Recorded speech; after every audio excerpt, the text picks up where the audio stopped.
السلام علیکم ورحمۃ اللہ وبرکاتہ۔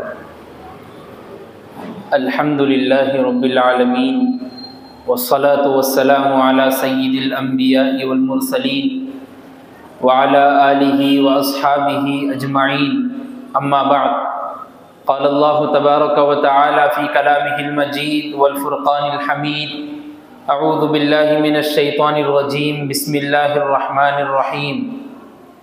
محمد الرسول اللہ والذین معہ اشداء علی الکفار رحماء بینہم تراہم رکعا سجدا یبتغون فضلا من اللہ ورضوانا سیماہم فی وجوہہم من اثر السجود ذلک مثلہم فی التوراۃ ومثلہم فی الانجیل۔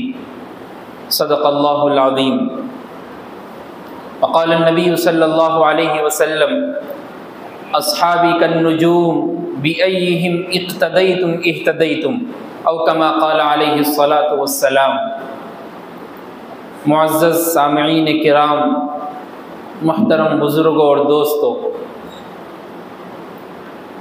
انبیاء کرام علیہم الصلاۃ والسلام کی جماعت کے بعد سب سے زیادہ مقدس مقام و مرتبہ اللہ تبارک و تعالیٰ نے صحابہ کرام رضوان اللہ علیہم اجمعین کی جماعت کو دیا، اور صحابہ کرام رضوان اللہ علیہم اجمعین کی جماعت میں سب سے زیادہ مقام و مرتبہ خلفائے راشدین المہدیین کو دیا، اور ان میں سے بھی سب سے بڑا مقام و مرتبہ حضرت ابو بکر صدیق رضی اللہ تعالی عنہ کو دیا۔ صحابہ کرام رضوان اللہ علیہم اجمعین، جن کے بارے میں قرآن مجید میں کئی مقامات پر اللہ تبارک و تعالی نے ان کی شان میں قرآن کی آیتیں نازل کی، اور جو خطبے میں آیت کریمہ پڑھی گئی اس میں اللہ نے خود فرمایا محمد الرسول اللہ، محمد صلی اللہ علیہ وسلم اللہ کے رسول ہیں، والذین معہ اشداء علی الکفار رحماء بینہم، اور جو ان کے ساتھ ہیں یعنی صحابہ، وہ کفار کے مقابلے میں ان کے لیے دشمن ہیں، شدید غصے والے ہیں، اور رحماء بینہم آپس میں ایک دوسرے سے محبت اور رحم کرنے والے ہیں۔ اور ان کی نشانی کیا ہے؟ تراہم رکعا سجدا، جبھی بھی آپ ان کو دیکھو گے یا تو رکوع میں پائیں گے یا تو سجدے میں پائیں گے۔ کیوں کرتے ہیں یہ سب؟ ان کا مقصد کیا ہے؟ یبتغون فضلا من اللہ ورضوانا، ان کا مقصد اللہ کو خوش کرنا ہے، ان کا مقصد صرف نماز پڑھنے سے اللہ کو خوش کرنا ہے، اور یہی ان کی مثالیں اللہ تبارک و تعالیٰ نے تورات اور انجیل میں بھی بیان کی۔ صحابہ کرام رضوان اللہ علیہم اجمعین کے بارے میں اللہ کے رسول صلی اللہ علیہ وسلم نے فرمایا لا تسبوا اصحابی، میرے صحابہ کو برا بھلا مت کہو، اگر تم میں سے کوئی احد پہاڑ کے برابر بھی سونا خرچ کر دے تو ان کا ایک مد یا نصف خرچ کیا ہوا تم اس کا مقابلہ نہیں کر سکتے۔ صحابہ کی عظمت، صحابہ کی شان بہت بڑی اعلیٰ منصب پر فائز ہے۔ اللہ کے رسول صلی اللہ علیہ وسلم نے بارہا مقامات پر صحابہ کرام رضوان اللہ علیہم اجمعین کی شان پیش کی، اور خود اللہ تبارک و تعالیٰ قرآن مجید میں فرماتے ہیں اولئک هم المفلحون، اولئک هم الراشدون، اولئک هم الفائزون، وہ لوگ کامیاب ہیں، وہ لوگ نیک ہدایت یافتہ ہیں، وہ لوگ کامیابی کی منزل کو طے کر چکے ہیں۔ اب ہے کیا؟ رضی اللہ عنہم ورضوا عنہ، اللہ ان سے خوش ہیں، وہ اللہ سے خوش ہیں۔ یہ صحابہ کا مقام و مرتبہ ہے۔ انہی صحابہ کرام رضوان اللہ علیہم اجمعین کی جماعت میں سب سے زیادہ بڑا مقام و مرتبہ خلیفۃ بلا فصل سیدنا صدیق اکبر رضی اللہ عنہ کو مقام و مرتبہ ملا، اور مناسب معلوم ہوا کیونکہ جمادی الثانی کی 23 تاریخ کو ابو بکر صدیق رضی اللہ تعالیٰ عنہ کا وصال کا دن ہے، وفات کا دن ہے، تو مناسب معلوم ہوا کہ اسی دن کے حساب سے حضرت ابو بکر صدیق رضی اللہ تعالیٰ عنہ کی تھوڑی سی سیرت اور تاریخ آپ کے سامنے پیش کی جائے۔ سب سے پہلے حضرت ابوبکر صدیق رضی اللہ تعالیٰ عنہ کا نام ان کے والدہ محترمہ اور والد کا نام جانتے ہیں۔ حضرت ابوبکر صدیق کا نام پہلے عبد الکعبہ تھا، اللہ کے رسول صلی اللہ علیہ وسلم نے بدل کر عبداللہ رکھا، اور والد کا نام عثمان تھا اور کنیت ابو قحافہ تھی۔ اور آپ کو اللہ کے رسول صلی اللہ علیہ وسلم کے زمانے سے ہی آپ دوستی تھی اللہ کے رسول صلی اللہ علیہ وسلم کے ساتھ، اس لیے کہ عام الفیل یعنی ہاتھی والوں کا جو واقعہ اللہ تبارک و تعالی نے بیان کیا سورہ فیل میں، جو ابرہہ لشکر لے کر مکے پر چڑھائی کے لیے آیا تھا، اس واقعے کے 2 سال چند ماہ بعد حضرت ابوبکر صدیق کی پیدائش ہوئی۔ تو عمر کے حساب سے اللہ کے رسول صلی اللہ علیہ وسلم سے صرف 2 سال یا 2.5 سال چھوٹے تھے۔ تو جب 2 سال یا 2.5 سال یا 3 سال کا فرق ہوتا تو آپس میں ایک جگری دوستانہ بن جاتا، اس لیے کہ عمر ایک جیسی ہو جاتی ہے۔ تو اللہ کے رسول صلی اللہ علیہ وسلم سے پہلے ہی سے ہی دوستی تھی حضرت ابوبکر صدیق رضی اللہ تعالیٰ عنہ۔ اور حضرت ابوبکر صدیق رضی اللہ تعالیٰ عنہ بہت بڑے تاجر تھے اور آپ بزنس مین تھے اس زمانے کے، اور تقریباً جتنا ہول سیل کپڑا مکے اور شام اور عراق کو اور یمن کو پہنچتا تھا وہ سب مکے سے حضرت ابوبکر صدیق رضی اللہ تعالیٰ عنہ کی طرف سے نکلتا تھا۔ تو ایک ہول سیل بہت بڑے ڈیلر تھے حضرت ابوبکر صدیق رضی اللہ تعالیٰ عنہ، تاجر بھی تھے، تجارت تھی، ساتھ ساتھ میں آپ کا مشغلہ تھا، آپ کا پیشہ تھا۔ اور اللہ کے رسول صلی اللہ علیہ وسلم حضرت ابوبکر صدیق رضی اللہ تعالیٰ عنہ کو 2 القاب اور کنیت سے یاد کیا کرتے تھے۔ ایک کنیت جو مشہور ہو گئی ابو بکر، جس کو آج ہم نام کے نام سے یاد کرتے ہیں، اصل میں نام عبداللہ ہے لیکن ابو بکر نام سے ہم یاد کرتے ہیں، وہ کنیت ہے۔ بکر کے معنی ہوتے پہلا، اور والا ابا کے معنی ہوتے کبھی باپ کے آتے عربی میں، کبھی والے کے آتے، تو پہلا والا۔ اس کا مطلب یہ ہے کہ ابو بکر صدیق رضی اللہ تعالیٰ عنہ پورے صحابہ میں اللہ کے رسول صلی اللہ علیہ وسلم کے بعد سب سے پہلے خلیفہ ہے۔ اللہ کے رسول صلی اللہ علیہ وسلم حضرت ابوبکر صدیق کے درمیان میں کوئی نہیں، پہلے خلیفہ، اور اسلام کے سب سے پہلے خطیب بھی حضرت ابوبکر صدیق، اور آزاد کرانا اپنی تجارت سے، اپنے پیسوں سے، اپنے مال سے، اس میں سب سے زیادہ سبقت لے جانے والے حضرت ابوبکر صدیق، اور اللہ کے رسول صلی اللہ علیہ وسلم کی حفاظت کرنے میں سب سے پہلے ہاتھ اٹھانے والے حضرت ابوبکر صدیق۔ ہر کام میں آپ پہلے تھے، اس لیے اللہ کے رسول صلی اللہ علیہ وسلم نے آپ کی کنیت ابا بکر رکھ دی تھی، جس سے آپ کی مشہوریت ہوئی آگے چل کر۔ اور صدیق آپ کو اس لیے بھی کہا جاتا ہے کہ ہم مشہور واقعات پہ سنتے ہیں، جو معراج کا سفر اللہ کے رسول صلی اللہ علیہ وسلم نے کیا تھا، اور آ کر جب لوگوں کے سامنے بیان کیا کہ میں راتوں رات مکے سے ملک شام اور مسجد اقصی اور بیت المقدس کا سفر کر کر آسمانوں کی سیر کر کر پھر مکے میں واپس آ گیا ہوں، اور راتوں رات یہ سب کچھ ہوا ہے، تو بڑے بڑے کفار اس میں شامل تھے جن لوگوں نے مذاق اڑایا اور ہنستے ہنستے ابوبکر صدیق کے پاس پہنچے، اور پہنچ کر کہنے لگے اے ابوبکر کیا تم یقین مان لو گے کہ کوئی شخص یہ کہہ رہا ہو کہ وہ راتوں رات مسجد حرام سے بیت المقدس شام مسجد اقصی کا سفر بھی کیا ہو اور پھر آسمانوں کی سیر کر کے پھر راتوں رات مسجد حرام اور مکے میں آ چکا ہے، تم یقین مانو گے؟ ابوبکر صدیق نے کہا نہیں۔ تو لوگوں نے کہا کہ تمہارے دوست محمد صلی اللہ علیہ وسلم یہ کہہ رہے ہیں۔ تو ابوبکر صدیق رضی اللہ تعالیٰ نے کہا اگر محمد صلی اللہ علیہ وسلم یہ کہہ رہے ہیں تو میں یقین مانتا ہوں، اس سے بھی آگے کچھ اور کہیں گے تو اس کی بھی میں صداقت کرنے کے لیے تیار ہوں۔ اس لیے آپ کا نام صدیق، آپ کا لقب اور آپ کی کنیت صدیق پڑ گئی جب سے، اور اللہ کے رسول صلی اللہ علیہ وسلم آپ کو ابو بکر صدیق کہہ کر پکارتے تھے۔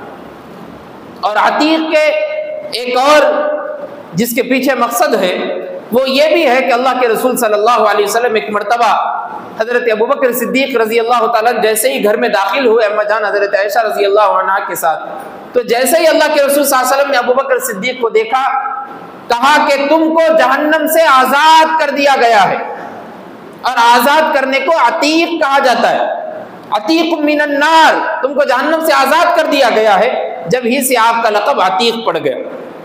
اور حضرت ابوبکر صدیق رضی اللہ تعالیٰ عنہ کی جیسی زندگی تھی، اللہ کے رسول صلی اللہ علیہ وسلم نے جیسا اپنا بچپن گزارا تھا، کہ کبھی ایک مرتبہ بھی کسی بت کے سامنے آپ نے سجدہ نہیں کیا۔ حضرت ابوبکر صدیق نے بھی اپنی زندگی میں اپنے بچپن میں کبھی کسی بت کے سامنے سجدہ نہیں کیا۔ ایک مرتبہ واقعہ یہ ہوا کہ آپ کے ابا ابو قحافہ آپ کو لے کر بت خانے کی طرف لے چلے، اور جب بت کے سامنے پہنچے تو آپ کے ابا نے کہا میں تھوڑی دیر پہ آتا ہوں، تم جب تک ان سے مانگ لینا، اپنی منتیں پوری کرا لینا۔ تو ابوبکر صدیق ابھی چھوٹے تھے، تو بت سے کہا کہ میں تم کو مانگتا ہوں، جو چیز میں مانگوں گا تم دے دینا۔ سب سے پہلے میں تم سے روزی مانگتا ہوں، مجھ کو بھوک لگی ہے، تھوڑا کھانا دے دو۔ بت خاموش رہا، بت تو بات ہی نہیں کر سکتا تھا۔ پھر تھوڑی دیر بعد پوچھا کہ تم کھانا نہیں دے رہے، میرے پاس نئے کپڑے پہننے کو نہیں ہے، نئے کپڑے دے دو۔ پھر بت خاموش رہا۔ اس کے بعد ابوبکر صدیق نے کہا دیکھو تم میری بات نہیں سن رہے، میں تم کو ماروں گا، تم خود اپنی سیفٹی کر لینا۔ اب بت کیا کریں گا، بڑا سا پتھر اٹھایا اور بت کے اوپر ڈال دی، اور جیسے ہی پتھر کی آواز باپ کے کانوں میں پہنچی، ابو قحافہ دوڑتے ہوئے آئے اور آ کر ابوبکر صدیق ابھی بچے تھے، چھوٹے بچپن کا واقعہ تھا، پکڑے اور پکڑ کر اپنی ماں کے پاس سے لے کے گئے اور لے کے جا کر کہا دیکھو تمہارے بیٹے نے کیا کر دیا۔ ماں نے پوچھا کیا ہوا کیا ہوا، اتنے ڈر اور اتنے ہیبت میں کیوں ہے؟ تو ابو قحافہ نے کہا کہ ایسا ایسا یوں یوں یوں واقعہ ہوا، تمہارے بیٹے نے یہ کام کر دیا۔ تو ماں نے کہا ٹینشن اور گھبرانے کی ضرورت نہیں ہے، یہ تو ایک دن ہونا ہی تھا، اس لیے کہ جب سے یہ لڑکا میرے بطن میں میرے پیٹ میں ہے، جب سے مجھ کو کوئی ایک آدمی آتا ہے اور آ کر کہتا ہے کہ محمد رسول اللہ صلی اللہ علیہ وسلم کا ساتھی اور عتیق، تو میں پریشان ہو جاتی تھی کہ کیا ہے کون ہے۔ آج مجھ کو معلوم ہو رہا ہے کہ بچہ کوئی معمولی بچہ نہیں ہے، اس کے ساتھ بہت بڑا دین کا کام اللہ کو لینا ہے۔ اور ہوا بھی ویسے ہی۔ سب سے پہلے ایمان لانے والے مردوں میں حضرت ابوبکر صدیق رضی اللہ تعالیٰ عنہ، بلا کسی چوں چرا کے، بلا کسی پس و پیش کے، ہر ایک صحابی کے سامنے دین کی بات لائی گئی تو صحابہ نے سوال کیا، پوچھا کون ہے، کون سا دین ہے، کیا ہے، کہاں سے آیا، کون ہے، کون سی کتاب ہے، سب سوالات پوچھے۔ لیکن ابوبکر صدیق کے سامنے جب اسلام کی بات پیش کی گئی، بلا کسی چوں چرا کے، کچھ بولے بغیر، اشہد انک محمد الرسول اللہ، میں گواہی دیتا ہوں کہ آپ محمد اللہ کی رسول ہیں۔ سب سے پہلے ایمان لانے والے مردوں میں حضرت ابوبکر صدیق رضی اللہ تعالیٰ۔ اور جب اللہ کے رسول صلی اللہ علیہ وسلم اور چند صحابہ ایمان لائے، دار ارقم میں بیٹھے ہوئے، ابھی اعلان نہیں ہوا، صحابہ کم ہیں اور کفار بہت زیادہ ہے، حضرت ابوبکر صدیق رضی اللہ تعالیٰ اللہ کے رسول صلی اللہ علیہ وسلم کے سامنے اصرار کرنے لگے کہ اے نبی آپ مجھے اجازت دیجئے، میں کفار کے سامنے جا کر اعلان یہ کہنا چاہتا ہوں کہ دیکھو محمد رسول اللہ صلی اللہ علیہ وسلم جو ایمان لے کر آئے ہیں، شریعت لے کر آئے ہیں، دعوت لے کر آئے ہیں، اس کو پیغام کو قبول کرو۔ اللہ کے رسول صلی اللہ علیہ وسلم نہیں مانے، لیکن بہت زیادہ اصرار کرنے کے بعد آپ نے منوا لیا۔ اس کے بعد کفار کھڑے ہوئے ہیں دار ارقم میں۔ آگے جانے کے بعد ایک میدان تھا جو تو اب ختم ہو چکا ہے، اس میدان میں کفار، بڑے بڑے کفار، عقبہ بن محیط، ابو جہل، بڑے بڑے کفار کھڑے ہوئے ہیں۔ ان لوگوں کے بیچ میں جا کر ابوبکر صدیق نے سب سے پہلے خطیب الاسلام، اسلام کے سب سے پہلے مقرر، سب سے پہلے خطیب، اسلام کی دعوت کو اعلان کرنے والے حضرت ابوبکر صدیق، اعلان کیا کہ دیکھو میں نے محمد رسول اللہ صلی اللہ علیہ وسلم کے دین کو قبول کر لیا، میں بھی تم کو کہتا ہوں کہ تم محمد رسول اللہ صلی اللہ علیہ وسلم کے دین کو قبول کرو۔ لوگوں کو یہ سننا تھا کہ پورے حضرت ابوبکر صدیق پر جھپٹ پڑے اور ایسا مارنے لگے، ایسا مارا کہ آپ خون میں لت پت ہو گئے اور آپ کے چہرے کی رونق کو تبدیل کر دیا۔ آپ کی ماں دوڑتے ہوئے آئی اور آپ کے کچھ دوست آپ کو لے کر آپ کے گھر میں گئے۔ تھوڑی بہت چند دنوں کے بعد جب آپ کو ہوش آیا تو ماں یہ سوچ کر خوش ہو گئی کہ میرا بیٹا ہوش میں آ چکا ہے، میں قربان جاؤں۔ ابوبکر صدیق کے عشق مصطفیٰ پر، اس عشق مصطفیٰ پر آج ہم صرف نام کے عاشق رسول ہیں، لیکن ابوبکر صدیق کا عشق مصطفیٰ دیکھیے، جیسے ہی بیدار ہوئے، آنکھ کھلی، سب سے پہلا سوال کیا ہو رہا ہے؟ یہ نہیں پوچھ رہے کہ والدہ آپ کیسے ہیں، آپ کہاں ہیں، آپ کیا کر رہے، سب سے پہلا سوال پوچھ رہے ہیں کہ بتائیے اللہ کے رسول صلی اللہ علیہ وسلم کس حال میں؟ کیا ان لوگوں نے اللہ کے رسول صلی اللہ علیہ وسلم کو پریشان تو نہیں کیا، مارا تو نہیں؟ کس حال میں ہے ذرا آپ بتائیے، کس حال میں ہے؟ والدہ پریشان ہو گئی اور تھوڑی دیر کے بعد کہا کہ تم اب خاموش ہو جاؤ، تمہاری طبیعت ٹھیک نہیں ہے۔ اس کے بعد حضرت ابوبکر صدیق نے کہا، ام جمیل جو اس وقت ایک باندی تھی جو نگرانی کیا کرتی تھی، وہ بھی ایمان لا چکی تھی، لیکن جب راز میں رکھا جاتا تھا دین کو، تو ام جمیل کے پاس جانے کو کہا اپنی والدہ کو. والدہ بھاگتے ہوئے ام جمیل کے پاس گئی. ام جمیل نے کہا نہ میں محمد صلی اللہ علیہ وسلم کو پہچانتی ہوں نہ ابو بکر کو پہچانتی ہوں. ہاں اگر تمہارے ساتھ مجھ کو ملا لیا جائے اور میں جا کر ابو بکر صدیق کی خیریت اور کیفیت پوچھنا چاہتی ہوں. ماں لے کر آئی اور ام جمیل سے حضرت ابو بکر صدیق نے پوچھا بتاؤ اللہ کے رسول صلی اللہ علیہ وسلم کیسے ہیں؟ ام جمیل نے کہا تمہاری ماں بھی ادھر ہے، اس لیے کہ ابھی ماں ایمان نہیں لائی تھی تو ڈر تھا، خوف تھا. تو ام جمیل نے کہا تمہاری ماں بھی ادھر ہی ہے. حضرت ابوبکر صدیق نے کہا بتاؤ کوئی بات نہیں. تو ام جمیل نے کہا ڈرنے کی ضرورت نہیں ہے، صالح سالم، وہ سلامتی سے ہے، صحیح ہے، تم ٹینشن مت لو، وہ دار ارقم میں موجود ہیں. میں قربان جاؤں ابو بکر کے عشق مصطفیٰ پر. اس کے بعد کہتے ہیں میں اب خود ملنا چاہتا ہوں، ابھی بیمار ہے، اتنا زیادہ مارا گیا ہے، عشق میں ڈوبے ہوئے ایسے ہیں. آپ نے اپنی ماں اور ام جمیل کو کاندھا دیے ہوئے دار ارقم پر پہنچے. جیسے ہی اللہ کے رسول صلی اللہ علیہ وسلم نے ابو بکر صدیق کو دیکھا، عمر میں صرف 2 سال چھوٹے ہیں، دوڑتے ہوئے حضرت ابو بکر صدیق کو گلے لگایا اور آنکھ سے آنسو جاری ہے. اور اس کے بعد کہا کہ میری والدہ ہے، ان کے لیے بھی آپ دعائے مغفرت اور دعائے رحمت کر دینا برکت کی. جیسے اللہ کے رسول صلی اللہ علیہ وسلم نے دعا کی، ان کے والدہ نے بھی اسلام قبول کر لیا. حضرت ابو بکر صدیق رضی اللہ تعالیٰ عنہ بھی مسلمان، صحابی، بیٹی بھی صحابیہ، ماں بھی صحابی، ابا بھی بعد میں جا کر صحابی بنے، پھر نواسا بھی صحابی. 5 پشتوں سے صحابی ہونا صرف ایک صحابی کے ساتھ خاص ہے، سوائے کوئی ایسے صحابی اور نہیں، صرف ابو بکر صدیق کا خاندان اکیلا خاندان. کیا جملے حضرت ابو بکر صدیق رضی اللہ تعالیٰ عنہ کے تھے، آپ اندازہ لگائی. غزوہ بدر میں باپ سامنے ہیں اور کفار کے ساتھ باپ کھڑے ہوئے. ابو بکر صدیق کہتے ہیں اللہ کے رسول صلی اللہ علیہ وسلم اگر میرا باپ بھی سامنے آ جاتا تو میں بھی اس کی گردن اپنی تلوار سے نکال دیتا. اس لیے نہیں نکالتا تھا کہ میرا باپ ہے، اس لیے نکالتا تھا کہ آپ کا دشمن ہے. یہ دین کے خاطر محبت ہے، یہ دین کے لیے آپسی محبت بھائی چارگی ہے کہ باپ کو بھی دیکھا نہیں جا رہا. کہ حضرت ابو بکر صدیق رضی اللہ تعالیٰ عنہ کی زندگی، مکے کے 13 سال قدم بقدم اللہ کے رسول صلی اللہ علیہ وسلم کے ساتھ رہنے والے حضرت ابو بکر صدیق. تقریباً قرآن مجید میں 300 مقامات پر حضرت ابو بکر صدیق کے شان میں قرآن کریم کی آیت نازل ہوئی. 300 مقامات پر آپ اندازہ لگائیے، اتنا بڑا مقام و مرتبہ. ایک مرتبہ سعید خدری رضی اللہ تعالیٰ عنہ حضرت ابو بکر صدیق سے چلنے میں آگے ہو گئے تو اللہ کے رسول صلی اللہ علیہ وسلم نے ڈانٹ کر کہا کہ پیچھے ہو جاؤ، تم ان سے آگے نہیں بڑھ سکتے.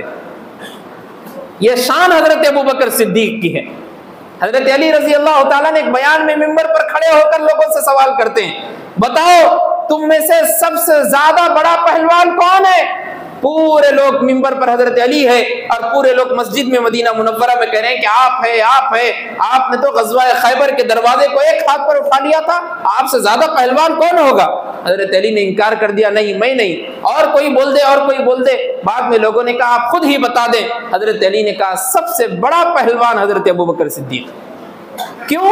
غزوہ بدر میں جب اللہ کے رسول صلی اللہ علیہ وسلم کی نگرانی اور سیفٹی کی بات آئی تو ہم لوگ پورے پیچھے ہٹ گئے، اس لیے کہ بھائی اگر ہمارے سے کچھ کوتاہی ہوئی اور اللہ کے رسول صلی اللہ علیہ وسلم کو کہیں کچھ ہو گیا تو ہم کیا جواب دیں گے. لیکن ابو بکر صدیق نے کہا کہ میں اللہ کے رسول صلی اللہ علیہ وسلم کی نگرانی کے لیے تیار ہوں.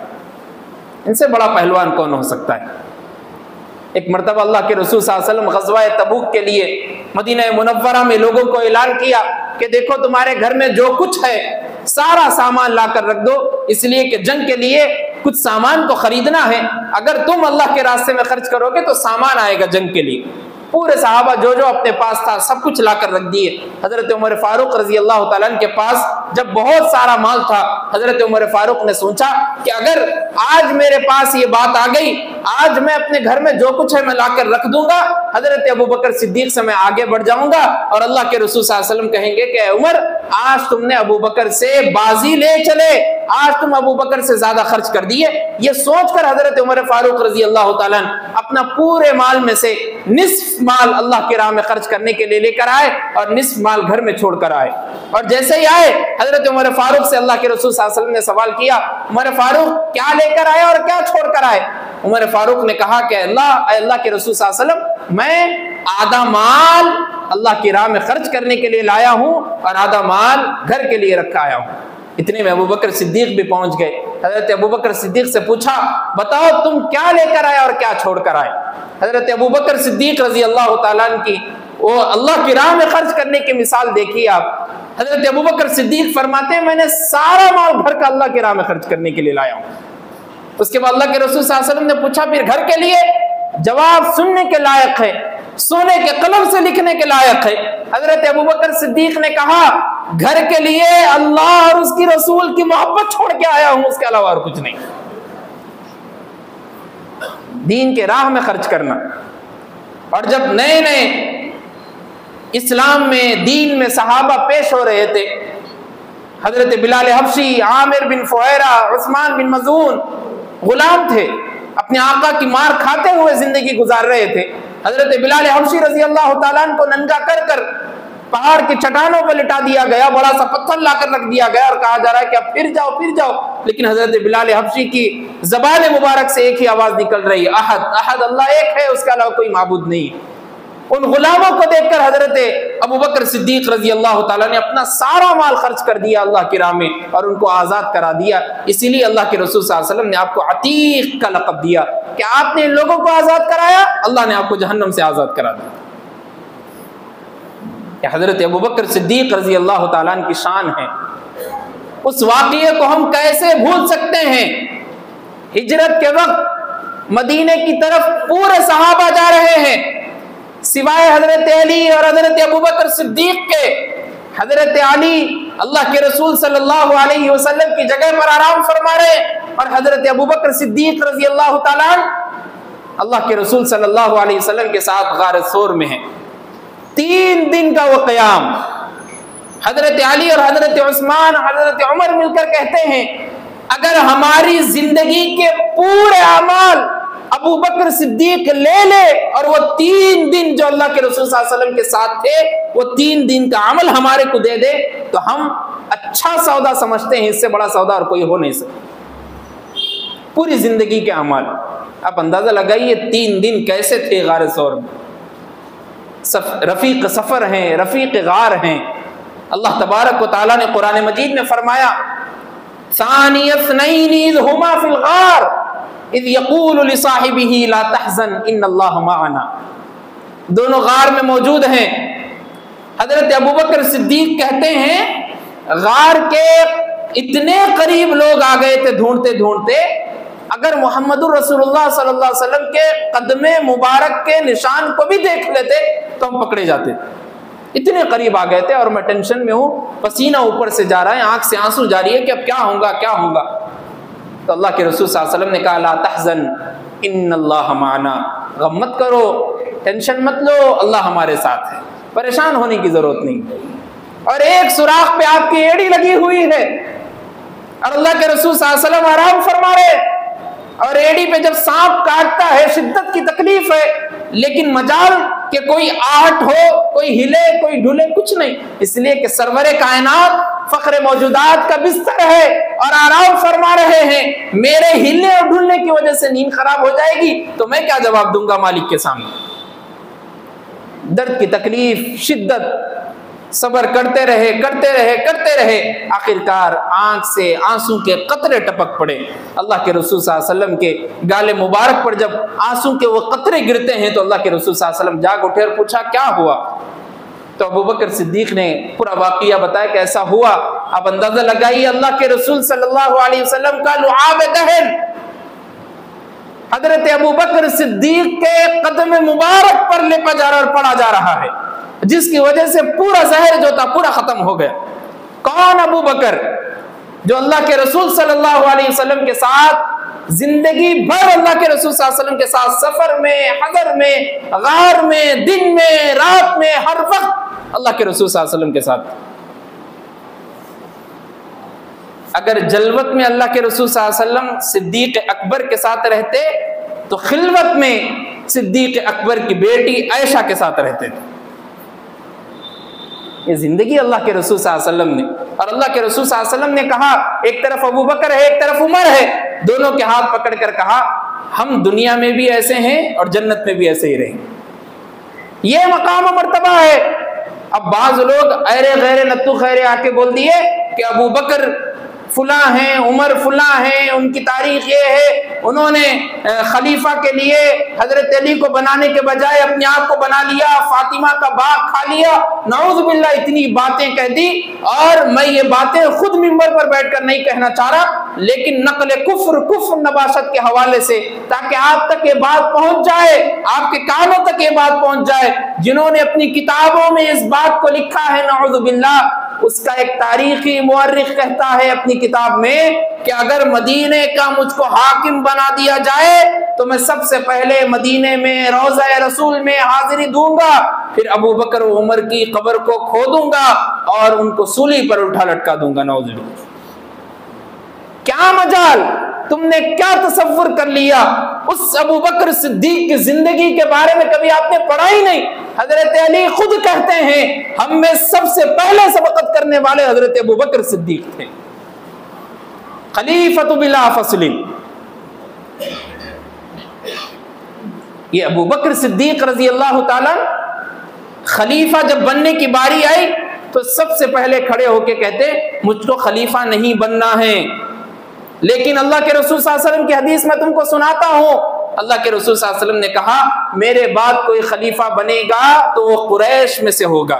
دیکھو عمر فاروق بھی ادھر ہے، عبیدہ بن جراح بھی ادھر ہے، یہ دونوں قریش میں سے ہیں، میں دونوں کی صفات بیان کرتا ہوں، دونوں میں سے ایک کو تم خلیفہ مان لو۔ لیکن عمر فاروق اٹھے اور اٹھ کر ابو بکر صدیق کی پوری تفصیلات سنائی۔ اس کے بعد آپ نے سب سے پہلے حضرت ابو بکر صدیق کے ہاتھ پر بیعت کی اور کہا کہ میں آپ کو خلیفہ مانتا ہوں۔ جیسے ہی حضرت عمر فاروق نے کہا، جوق در جوق پورے لوگ آ گئے اور حضرت ابو بکر صدیق کو خلیفہ مان لیا۔ 2 سال چند ماہ کی خلافت حضرت ابو بکر صدیق رضی اللہ تعالیٰ عنہ کے زمانے میں اللہ کے رسول صلی اللہ علیہ وسلم نے جو لشکر بھیجا تھا ملک شام کے لیے، جہاں پر آج معصوم بچوں کو کاٹا جا رہا ہے، مارا جا رہا ہے، اللہ کے رسول صلی اللہ علیہ وسلم کی خواہش تھی کہ میں ملک شام کو اسلام کا گڑھ بناؤں اور وہاں جتنے لوگ ظلم و ستم کر رہے ہیں لوگوں پر ان کو مار گیا۔ اللہ کے رسول صلی اللہ علیہ وسلم نے سوچا تھا اور سوچ کر اسامہ رضی اللہ تعالی عنہ کے حوالے سے ایک لشکر کو بھیجا۔ جیسے ہی تقریباً 2-3 کلومیٹر کے فاصلے پر پہنچا تھا لشکر، معلوم ہوا کہ اللہ کے رسول صلی اللہ علیہ وسلم دنیا سے پردہ فرما گئے ہیں۔ پھر واپس لشکر آ گیا۔ اس کے بعد حضرت ابو بکر صدیق نے کہا، جیسے ہی پوری تدفین کا کام ہوا، ابو بکر صدیق نے سب سے پہلا کام کیا کہ لشکر اسامہ کو بھیجا اور کہا اگر میرے پیروں پر گھوڑے بھی دوڑا دیے جائے اور کیلے بھی مار دیے جائے تو میں پھر بھی لشکر اسامہ کو بھیج کر رہوں گا، اس لیے کہ اللہ کے رسول صلی اللہ علیہ وسلم کی رضامندی تھی۔ اس لیے شاعر نے کہا تھا، پروانے کو چراغ ہے بلبل کو پھول بس، پروانے کو چراغ ہے بلبل کو پھول بس، صدیق کے لیے کافی ہے خدا کا رسول بس، اور کسی کی ضرورت نہیں ہے۔ یہ لوگ آتے رہیں، جاتے رہیں، گاتے رہیں گے، بولتے رہیں گے، اپنے آپ کو مارتے رہیں گے زندگی بھر، لیکن صدیق اکبر کی شان میں کوئی گستاخی کرے وہ کم ہونے والی نہیں ہے۔ ابو بکر کہہ کر ہی نام میں پہلا لفظ استعمال کیا گیا، اب اس سے بڑی تعریف اور کیا ہو سکتی ہے؟ اس لیے سامعین سے گزارش ہے کہ آپ سیرت ابو بکر صدیق رضی اللہ تعالیٰ عنہ کو سنتے رہیں اور لوگوں کے سامنے اس بیان کو اور لوگوں کے سامنے سیرت ابو بکر صدیق کو آگے تک پھیلاتے رہیں، اور جہاں تک ہو سکے اپنے بچوں کو سیرت ابو بکر صدیق رضی اللہ تعالیٰ عنہ سمجھاتے رہیں۔ آمین وآخر دعوانا ان الحمد للہ رب العالمین۔